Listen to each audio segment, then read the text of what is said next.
Hello friends, welcome back to English with Asha ma'am. आज मैं आपके लिए पैराग्राफ लेकर आई हूँ। इसको हम पढ़ते हैं और इसके ज़रिए हम सीखेंगे अच्छी वोकेबलरी, जिसमें कि वर्ड्स हैं, अलग अलग फ्रेजेस भी हैं और एक्सप्रेशंस। उसके अलावा ग्रामर रिलेटेड जो भी जानकारी होगी वो मैं आपको दूंगी। तो आइए शुरू करते हैं। हेडिंग है इसकी स्ट्राइकिंग अ बैलेंस। ये एक फ्रेज होती है, इसका मतलब होता है बैलेंस, का मतलब होता है संतुलन, और स्ट्राइकिंग हो गया बनाए रखना। तो इस फ्रेज का मतलब हुआ संतुलन बनाए रखना, क्योंकि जो दोनों पहलू हैं जिसके बीच में हम संतुलन बना रहे हैं, दोनों इक्वली इंपॉर्टेंट है, दोनों का अपना ही महत्व है। तो बात करते हैं कि कौन से वो दो पहलू हैं। In today's world everybody talks much about his rights.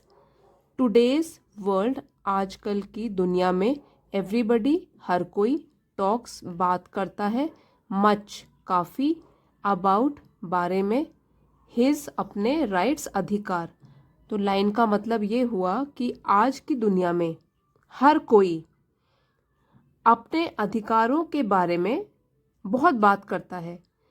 और यहाँ पे एवरीबडी जो है वो प्रोनाउन है, वो सिंगुलर है प्रोनाउन। उसके हिसाब से हमने यहाँ पे वर्ब में एस या ई एस सिंगुलर बनाया है वर्ब को, क्योंकि जब हमारा सब्जेक्ट जो है सिंगुलर होता है तो हमारा वर्ब भी सिंगुलर होता है। तो एवरीबडी के हिसाब से हमने यहाँ पे क्या किया, टॉक वर्ब में एस या ई एस लगा दिया।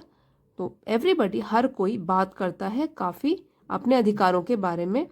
There is a great hue and cry, hue and cry if our rights are infringed, infringed। hue and cry इस फ्रेज का मतलब होता है हंगामा खड़ा करना या बखेड़ा करना, और infringe हो गया किसी चीज का उल्लंघन करना या नियम कानून को तोड़ना। There is a great hue and cry, बहुत हंगामा खड़ा हो जाता है, इफ अगर हमारे अधिकार, राइट्स हो गया अधिकार, आर इन्फ्रिंज वो तोड़े जाते हैं या हमारे अधिकारों का उल्लंघन किया जाता है। तो अगर कोई भी हमारे अधिकारों को हमें नहीं देता है, उसका उल्लंघन करता है, तोड़ता है, तब तो काफी हंगामा खड़ा हो जाता है।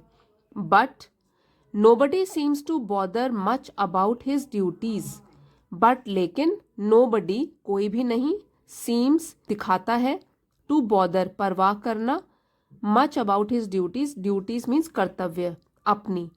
तो लेकिन जैसे राइट्स की तो बहुत बात की जाती है, थोड़ा उल्लंघन किया तो हंगामा खड़ा हो गया, लेकिन कोई भी इसकी अपने कर्तव्यों के बारे में ज्यादा परवाह नहीं करता हुआ दिखाई देता है। नोबडी हमारा सिंगुलर प्रोनाउन है और उसके अकॉर्डिंग हमने वर्ब को भी सिंगुलर बनाया है एस या ई एस लगा के। तो nobody seems to bother much about his duties, कोई भी अपने कर्तव्यों के बारे में ज्यादा परवाह करता हुआ नहीं दिखाई देता। That is why there is great unrest in our present day life. Unrest का मतलब होता है अशांति, जिसमें लोग खुश नहीं होते हैं, दुखी होते हैं। प्रेजेंट डे हाइफनेटेड वर्ड है, इसका मतलब है वर्तमान जीवन। तो इसीलिए या यही कारण है, दैट इज वाई यही कारण है, देयर इज ग्रेट अनरेस्ट की बहुत सारी अशांति है in our present day life, हमारे वर्तमान के जीवन में। Actually duties come first and rights afterwards. Actually वास्तव में ड्यूटीज कर्तव्य कम फर्स्ट पहले आते हैं, एंड राइट्स आफ्टरवर्ड्स और हमारे अधिकार बाद में।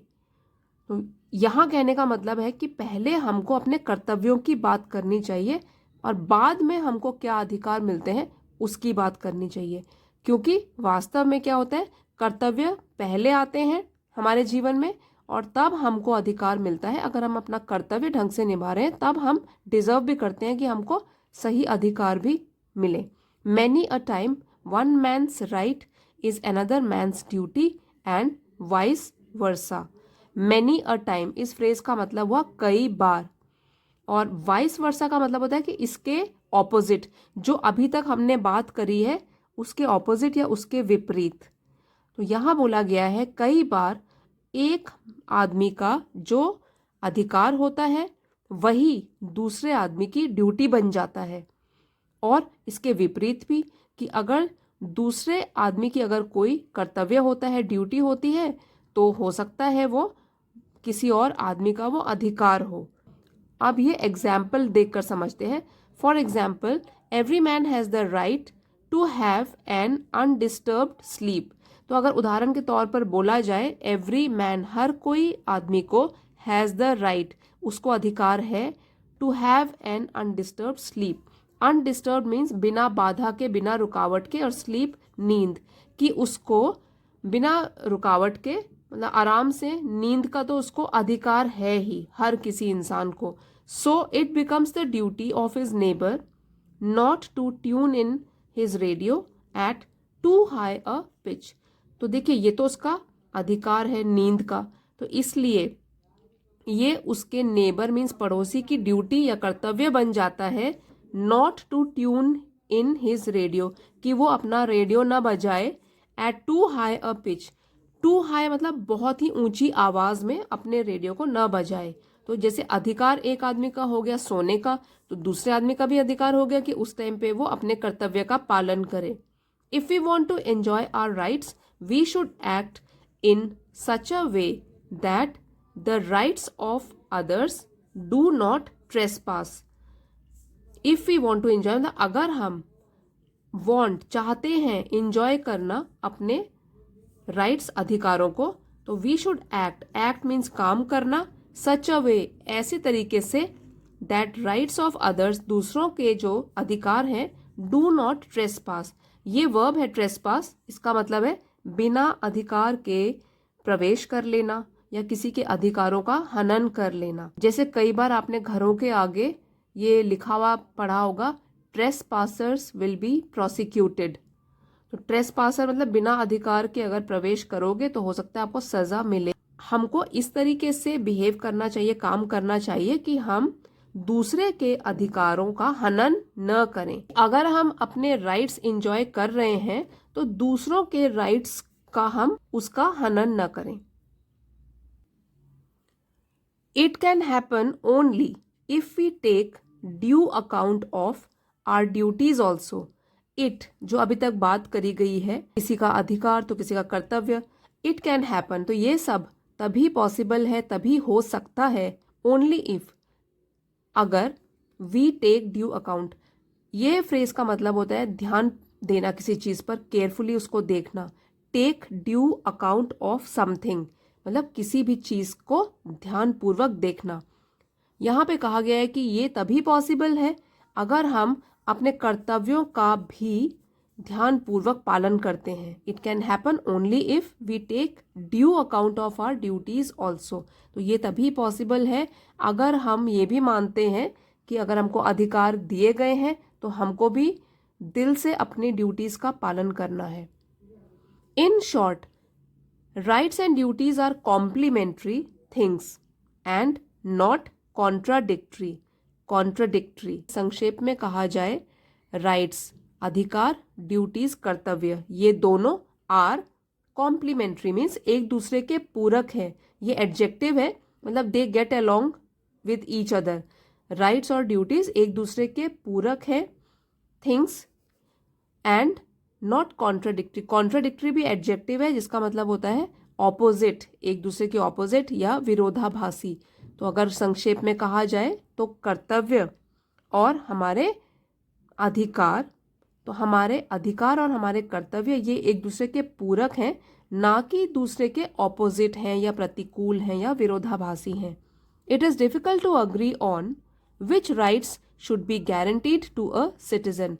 डिफिकल्ट मुश्किल है, टू अग्री सहमत होना, तो ये बहुत ही मुश्किल है इस चीज़ पर सहमत होना, which rights should be guaranteed to a citizen, कि कौन से अधिकार दिए जाने चाहिए एक नागरिक को। गारंटीड यहाँ पे वर्ब है, इसका मतलब है किस चीज अधिकारों का वादा किया जाना चाहिए कि वो सिटीजन्स को, नागरिकों को मिलेंगे।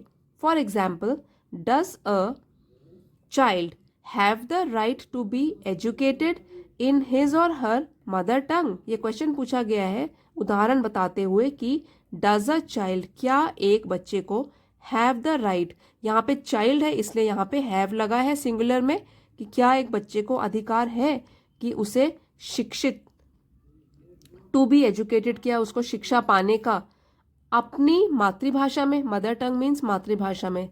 तो ये क्वेश्चन पूछा गया है कि बताइए, रीडर्स से पूछा गया है कि क्या एक बच्चे को ये अधिकार है कि उसको शिक्षा मिलनी चाहिए अपनी अपनी खुद की मातृभाषा में।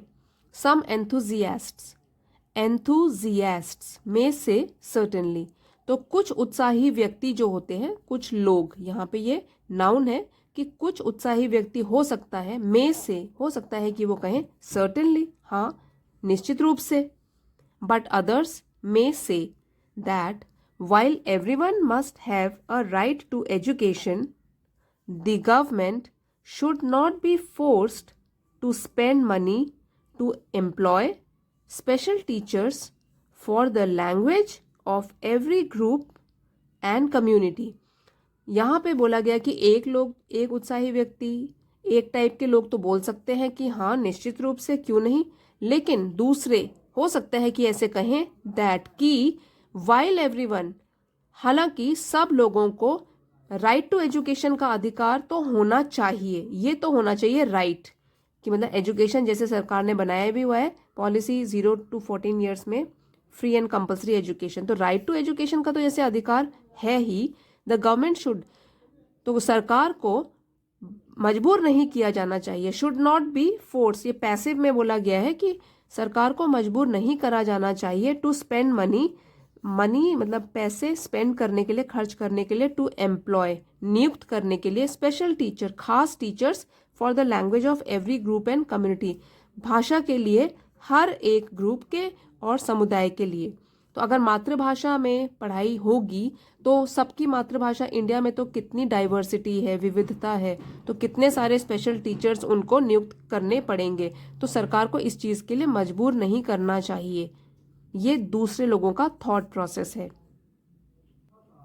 टेक अनदर एग्जाम्पल, अब दूसरा एग्जाम्पल लेते हैं। Does every adult have a right to a job, ये अच्छा क्वेश्चन पूछा गया है कि क्या हर एक, एवरी अडल्ट वयस्क व्यक्ति, have a right to a job, क्या उसको राइट है, अधिकार है कि उसको एक जॉब भी प्रदान करे सरकार, क्या ये राइट है, सरकार द्वारा दिया गया है। सम विल से यस, इसमें भी कुछ लोग कहेंगे हाँ, अदर्स विल डिसअग्री, लेकिन कई लोग इसमें क्या करेंगे, असहमत हो जाएंगे इससे, एंड से, और कहेंगे that this is a privilege not a right, कि ये जो चीज़ है, राइट टू एजुकेशन तो है, वो तो राइट है हमारा, लेकिन जॉब दिलाना ये तो एक प्रिविलेज है, ये एक विशेष अधिकार है। प्रिविलेज इट मीन्स विशेष अधिकार, स्पेलिंग पे ध्यान दे सकते हैं, LEGE, तो कई बार बच्चे स्पेलिंग मिस्टेक करते हैं, LEDGE, तो ये तो एक विशेष अधिकार है, नॉट अ राइट, ये एक अधिकार नहीं है। They say that in these days of population explosion it is not possible for any government to ensure full employment.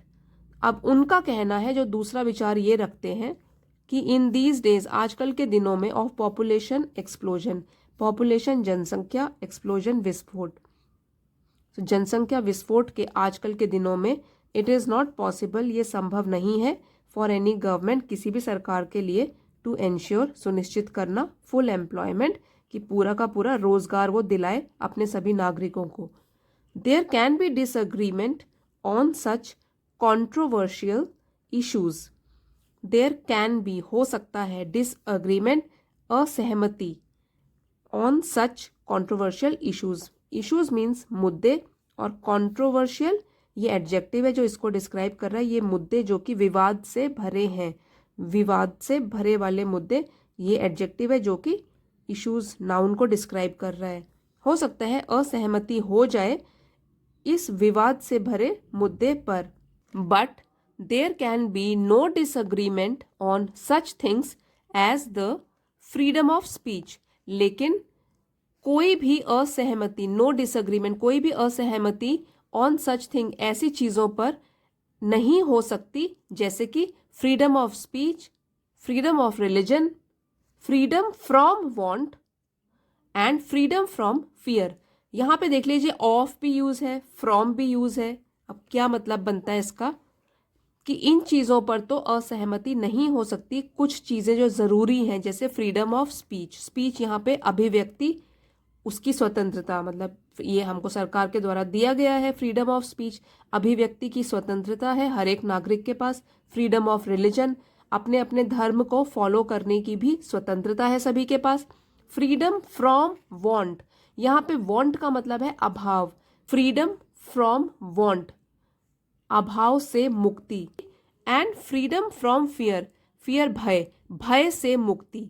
तो ये वाली जो चीजें हैं ये तो जरूर दी जानी चाहिए सरकार के द्वारा और दी भी गई हैं। Every nation worth the name must ensure these rights for her citizens. यहाँ पे देखिए नेशन है जिसको कि हम ज्यादातर फेमिनिन जेंडर की तरह यूज करते हैं, तो नेशन, इसलिए यहाँ पे उसके लिए हर प्रोनाउन यूज किया गया है।